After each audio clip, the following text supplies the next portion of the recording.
भारतीय संविधान का अनुच्छेद 59 राष्ट्रपति पद की शर्तों से संबंधित है। यह अनुच्छेद स्पष्ट रूप से उन नियमों और प्रावधानों को निर्धारित करता है जिनका पालन भारत के राष्ट्रपति को अपने कार्यकाल के दौरान करना होता है। अनुच्छेद 59 के मुख्य प्रावधान: 1. संसद या राज्य विधानमंडल की सदस्यता नहीं। राष्ट्रपति संसद के किसी भी सदन या किसी राज्य के विधानमंडल का सदस्य नहीं होगा।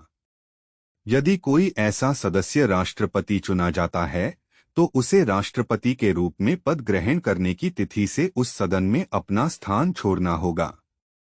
2. अन्य लाभ का पद धारण नहीं करना। राष्ट्रपति लाभ का कोई अन्य पद धारण नहीं करेगा। इसका अर्थ है कि राष्ट्रपति सरकार के अधीन कोई ऐसा पद नहीं रख सकता जिससे उसे वेतन या अन्य वित्तीय लाभ प्राप्त हो।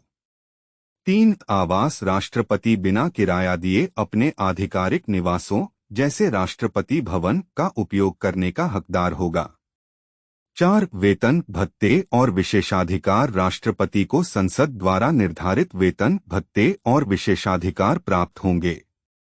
उनके वेतन और भत्तों में उनके कार्यकाल के दौरान कमी नहीं की जा सकती है।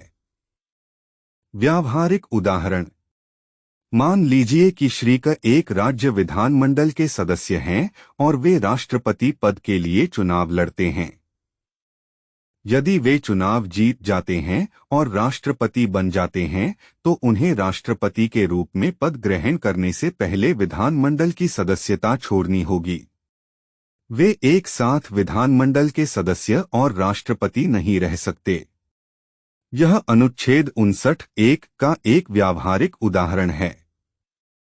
एक और उदाहरण: राष्ट्रपति को अपने कार्यकाल के दौरान किसी कंपनी में निदेशक का पद स्वीकार करने या किसी अन्य सरकारी पद पर कार्य करने की अनुमति नहीं है जिससे उन्हें वित्तीय लाभ हो।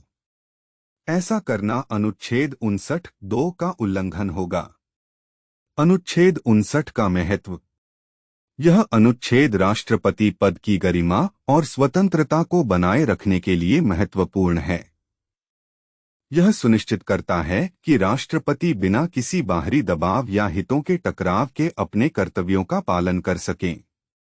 यह प्रावधान राष्ट्रपति को संसद या राज्य विधानमंडलों के प्रभाव से मुक्त रखता है और उन्हें निष्पक्ष और स्वतंत्र रूप से कार्य करने में सक्षम बनाता है।